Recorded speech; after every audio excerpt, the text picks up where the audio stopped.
Yun. Good morning everyone. Ayos ba tayo dyan? Ayun. Pupunta ako ng wet market at bibili ng tiger prawns sa wet market namin sa Urdaneta City, province of Pangasinan, the cleanest city in Region 1. Di ba?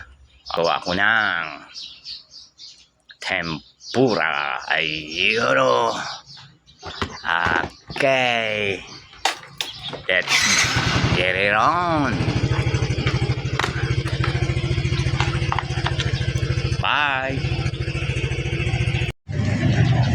Ayan. Punta tayo ng wet market.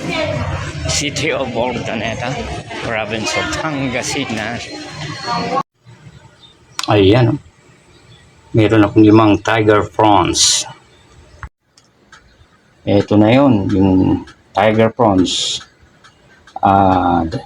In-slice ko ng diagonally. And then the vein and the shell. Okay. Ito yung preparation ng tempura. Harina, tiger prawns, beaten egg na may konting harina, and then breadcrumbs. Ayan o. First step, i-roll over natin sa harina. Ayan o. Make sure na malinis ang kamay. Siyempre, dapat. Tapos, i-dip natin maigi sa scrambled egg. And lastly, doon sa breadcrumbs. Ayan o. Ayan. Ganyan ang kalalabasan niyan.